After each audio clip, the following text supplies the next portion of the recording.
Hello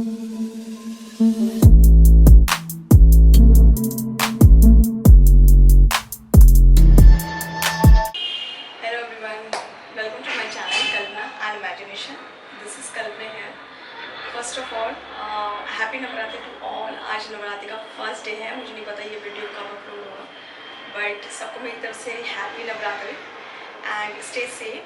और today we will discuss about pre primary education. What is pre primary education? Everyone knows different categories of pre-primary education like play school, nursery, KG, LKG, right? But pre primary education लेने से पहले बच्चों को play school या school भेजने से पहले जो बच्चों की पहली पाठशाला होती है वो बच्चों की घर से शुरू होती है, ठीक है। और जो बच्चों के पहले टीचर्स होते हैं वो भी बच्चों के घर से ही होते हैं, यानी कि उनके पेरेंट्स, उनके एल्डर्स और सोसाइटी का एटमोसफियर उनका पहला पाठशाला और टीचर होता है, ठीक है।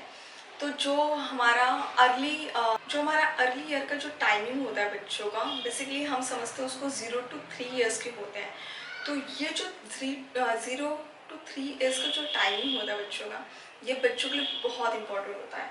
इस समय हम बच्चों को जो भी नैतिक शिक्षा, ये जो भी सीख हम घर से देते हैं वो बच्चों के लिए बहुत ही ज़्यादा इम्पॉर्टेंट होता है। मैं एक छोटा सा एग्जांपल दूंगी।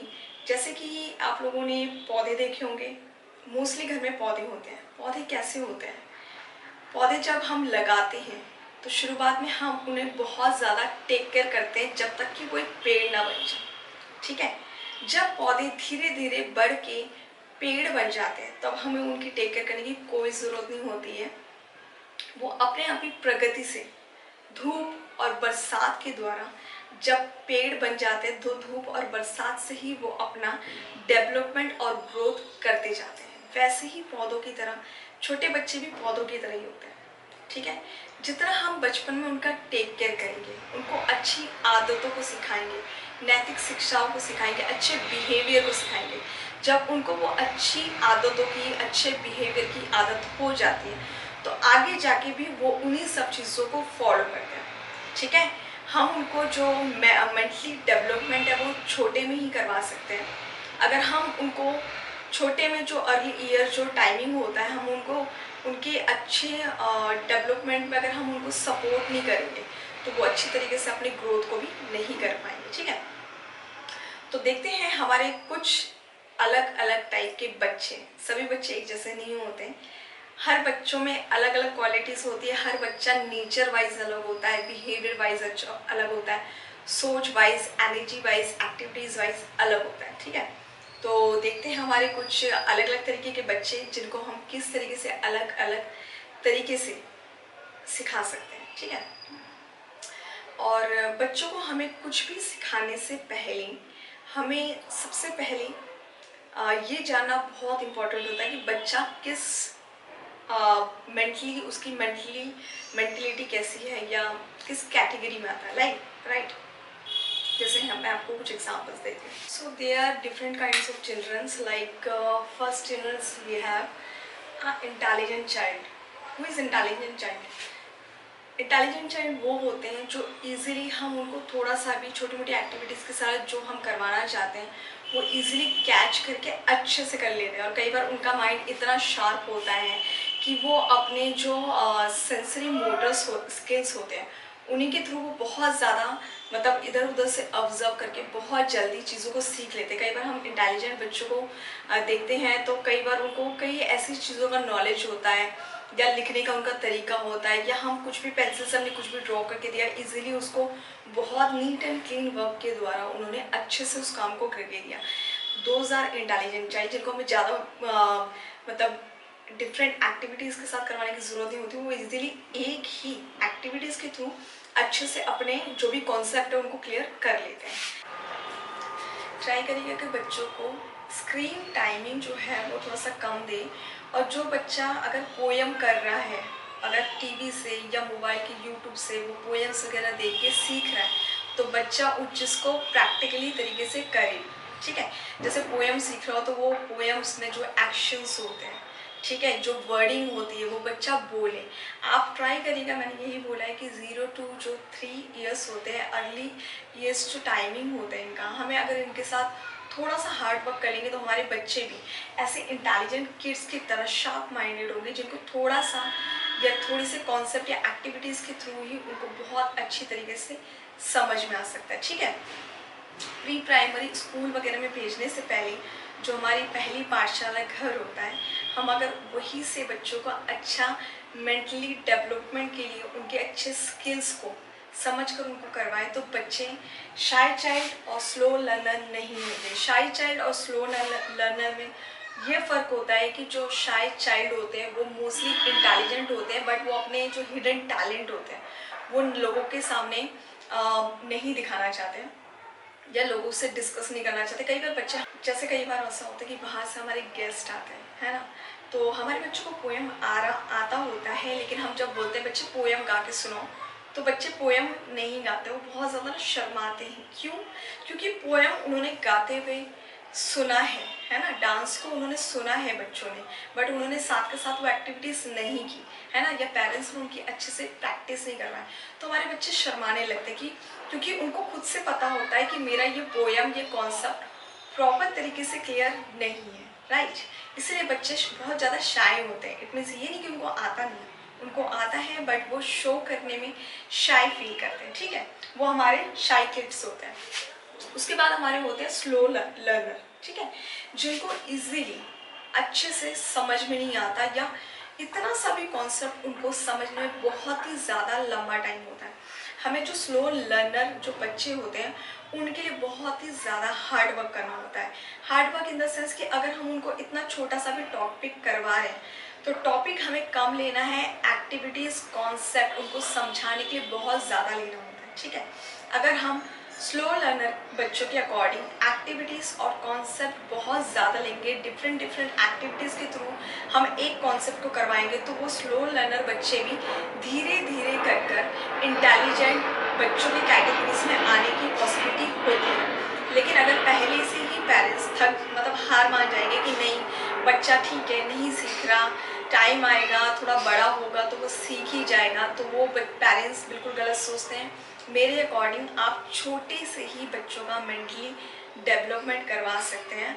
अदरवाइज़ जब बच्चे 6+ हो जाते हैं तो उसके बाद हम उनको उस तरीके से, क्योंकि उनका सिलेबस भी ज़्यादा हो जाता है, वो फर्स्ट क्लास में आते हैं, सेकंड क्लास में आते हैं, जब उनके नर्सरी केजी प्री प्राइमरी के जो सब्जेक्ट्स हैं, कॉन्सेप्ट है, वही क्लियर नहीं होंगे, तो बच्चा फर्स्ट या सेकंड में जाके कुछ भी सीखेगा उनके लिए वो बहुत ज़्यादा बर्डन हो जाता है। उसके बाद वो बच्चे हो जाते हैं स्लो लर्नर बच्चे, क्योंकि उनके कॉन्सेप्ट छोटे क्लास के क्लियर नहीं होते, तो फिर वो आगे के अपने कॉन्सेप्ट को कैसे कर सकते हैं, राइट। तो हमें पहले ये समझना ज़रूरी होता है कि जिस बच्चों को हम चीज़ों को करवा रहे हैं, पढ़ा रहे हैं या कॉन्सेप्ट करवा रहे हैं, वो बच्चा किस कैटेगरी में आता है, इंटेलिजेंट बच्चे की कैटेगरी में आता है, कि शाय बच्चे की कैटेगरी में आता है, कि स्लो लर्नर बच्चों की कैटेगरीज में आता है। ठीक है, हमें पहले कैटेगरीज को समझना, उसके बाद उनके अकॉर्डिंग हमें काम करना होता है। जो इंटेलिजेंट बच्चे हैं उनके ऊपर ज़्यादा मेहनत करने की ज़रूरत नहीं होती, बस हमें उनको मॉरल एजुकेशन, नैतिक शिक्षा जो होती है उसको अच्छे से समझाना होता है। उनके बिहेवियर डेवलपमेंट में हमें ज़्यादा काम करना होता है। उनको तो थोड़ा सा अगर ए करवाएंगे, ए करवाने के टाइम एक एक्टिविटीज़ के साथ भी करवाएंगे तो भी वो ईजिली सीख लेंगे। और जो शाय किड्स हैं, उनके जो हिडन टैलेंट है उनको एक्टिविटीज़ के थ्रू हमें बाहर लाने की बहुत ज़्यादा ज़रूरत होती है। ठीक है, अगर हम अर्ली ईयर्स का जो टाइमिंग होता है बच्चों का, उसमें हम थोड़ा सा मेहनत कर लेंगे तो बच्चे हमारे बिल्कुल इंटेलिजेंट बच्चे बनेंगे, वो शाय किड्स या स्लो लर्नर बच्चों की तरह नहीं बनेंगे। ठीक है, तो ट्राई करिएगा कि जो शाय बच्चे हैं उनके साथ पेरेंट्स खुद जो एक्टिविटीज़ बच्चे देख के करने की कोशिश कर रहे हैं या सीख रहे हैं, आप उनको मोटिवेट करना कि बच्चों अगर ये पोएम चल रहा है तो आपको भी वो पोएम गाना है, वो करना है। क्योंकि हम पहले ही बच्चों को पेंसिल, रबड़ ये सब या लिखने की प्रैक्टिस नहीं करवाते, हम पहले बच्चों को जो ओरल एक्टिविटीज़ है उसके द्वारा ही बच्चों को सिखाते हैं, ताकि उनका मेंटली डेवलपमेंट अच्छे से हो सके।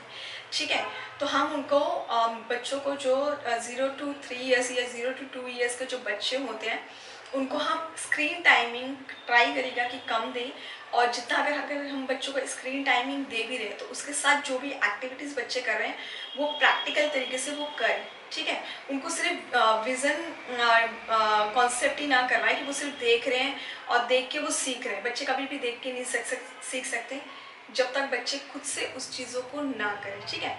तो शाई लर्नर के लिए ट्राई करिएगा कि बच्चे एक्टिविटीज़ को साथ के साथ करें और सीखें।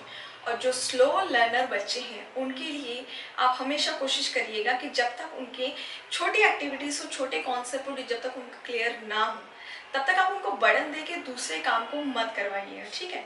स्लो लर्नर बच्चों के लिए हमें बहुत मेहनत करने की ज़रूरत होती है, तो कोशिश करिएगा कि कॉन्सेप्ट उनका एक हो लेकिन कॉन्सेप्ट की जो एक्टिविटीज़ है वो डिफरेंट हो। और बच्चों को ट्राई करिएगा कि डांसिंग या जो भी एक्सरसाइज वगैरह हैं उनके अकॉर्डिंग, और जो कलरिंग होते हैं डिफरेंट कलरिंग पिक्चर्स के साथ आप उनको एक्टिविटीज़ करवाइएगा ताकि बच्चों को काम करने में बर्डन ना लगे और उनको कलरिंग करके अपने वर्क को एंजॉय लेवल तरीके से करने में उनको अच्छा लगे, ठीक है। क्योंकि बच्चों को कलरिंग करना बहुत पसंद होता है, हम कलरिंग के थ्रू हम कुछ भी एक्टिविटीज़ को बहुत अच्छी तरीके से करवा सकते हैं, ठीक है। These are some different kids and मैंने आपको ऑलरेडी बता दिया है कि इंटेलिजेंट बच्चों को आपको किस तरीके से करवाना चाहिए काम, उनके ऊपर ज़्यादा मेहनत करने की ज़रूरत नहीं होती। बट हाँ, अगर वो गलत संगति या गलत बिहेवियर को सीख रहे हैं तो आप उनको तुरंत टोक कर आप उनको सही या गलत के बीच में डिफरेंसेस बताएंगे। और जो शाई किड्स होता है उनको जो फिजिकली एक्टिविटीज़ है आप उनको ज़्यादा करवाइएगा ताकि वो अच्छे से हर एक कॉन्सेप्ट को एक्टिविटी तरीके से कर सके, और जितना हो सके उनको स्क्रीन टाइमिंग कम देके बच्चों को थोड़ा भी कॉन्सेप्ट उन लोगों ने किया हो तो वो ज़्यादा से ज़्यादा बोल कर, पोएम्स हो चाहे राइटिंग प्रैक्टिस हो, वो ज़्यादा से ज़्यादा बोल कर वो करें। इस चीज़ का आप ध्यान रखिएगा। और जो स्लो लर्नर किड्स हैं उनको आप कम काम करवाइए, कम वर्कलोड दीजिए, कम कॉन्सेप्ट दीजिए, लेकिन जो उनकी एक्टिविटीज़ होती है वो अलग अलग डिफरेंट एक्टिविटीज़ दीजिए जिसको वो एंजॉयलेबल तरीके से कर सके। और अगर आप इन सब चीज़ों को फॉलो करेंगे तो कोई भी बच्चा स्लो लर्नर नहीं होगा, शाई किड्स नहीं होगा, हर एक बच्चा इंटेलिजेंट किड्स की कैटेगरी में आएगा। उसके बाद जाके जो प्री प्राइमरी एजुकेशन के जो एक्टिविटीज़ होते हैं या काम होते हैं, राइटिंग प्रैक्टिस होते हैं। सो हमने आज 3 तरीके के बच्चों के बारे में सीखा है, तो आई होप आपको अच्छे से समझ में आ गया होगा कि आपको अपने बच्चों को पहले कुछ भी कॉन्सेप्ट करवाने से पहले ये समझना बहुत ज़्यादा ज़रूरी है कि आपका बच्चा इंटेलिजेंट किड्स में आता है कैटेगरी में आता है कि शाई किड्स की कैटेगरी में आता है या स्लो लर्नर के किड्स की कैटेगरी में आता है, ठीक है। उसके बाद ही आप अपने बच्चों को कोई भी कॉन्सेप्ट करवाइएगा, ठीक है। ट्राई करिएगा कि बच्चों को जो अर्ली ईयर जो टाइमिंग होता है बच्चों का स्क्रीन टाइमिंग कम करके आप उन्हीं के साथ वो एक्टिविटीज़ को करें, या अगर स्क्रीन टाइमिंग को फॉलो कर रहे हैं या वॉच कर रहे हैं वन वे कम्युनिकेशन उनके साथ ना हो, आप ट्राई करिएगा कि हमेशा उनको जो भी चीज़ें सीख रहे हैं तो 2 वे कम्युनिकेशन, यानी कि आप बोले या फिर स्क्रीन टाइमिंग वो लोग ले रहे हैं बच्चे जो भी स्क्रीन के थ्रू सीख रहे हैं वो बच्चा खुद प्रैक्टिकली बोल कर या मूव कर कर एक्सरसाइज कर कर या डांस कर कर प्रैक्टिस करे, ठीक है। इससे हमें पता चलेगा कि हमारा बच्चा कॉन्सेप्ट को क्लियर कर पा रहा है कि नहीं। और स्लो लर्नर जो बच्चे हैं उनको प्लीज़ बर्डन थोड़ा कम दीजिएगा काम का, और कॉन्सेप्ट कम हो और एक्टिविटीज़ बहुत ज़्यादा हो, तभी वो बच्चे धीरे धीरे स्टेप बाय स्टेप अपने इंटेलिजेंट कैटेगरीज में आ सकते हैं, ठीक है। आई होप आपको ये वीडियो बहुत हेल्पफुल रहेगा, बहुत यूज़फुल रहेगा। अगर आपको वीडियो अच्छा लगा हो तो प्लीज़ आप अपने फैमिली और फ्रेंड्स के साथ ये वीडियो जरूर शेयर करेगा, ताकि जो दूसरे पेरेंट्स हैं जो अपने बच्चों को सिखाने के टाइम पे बहुत ज़्यादा कंफ्यूज रहते हैं या उनके बच्चे अच्छी तरीके से इजीली तरीके से नहीं सीख पाते हैं, तो उनके लिए भी ये यूज़फुल और हेल्पफुल रहे। और ये उन लोगों के लिए भी मेरा वीडियो बेनिफिशियल होगा, आई होप सो, जो अच्छे टीचर बनना चाहते हैं। तो जो लोग भी अच्छे टीचर बनना चाहते हैं तो उनको पहले ये समझना बहुत ज़रूरी होता है कि हम जिस बच्चे के साथ डील कर रहे हैं वो कौन सी कैटेगरी में आता है। आपको पहले उनको समझने की ज़रूरत है, तो उसके बाद ही आप अपने लेसन प्लानिंग को बनाइए और अपने सिलेबस को बना के बच्चों को करवाइएगा, ठीक है। And thank you watching my video. I hope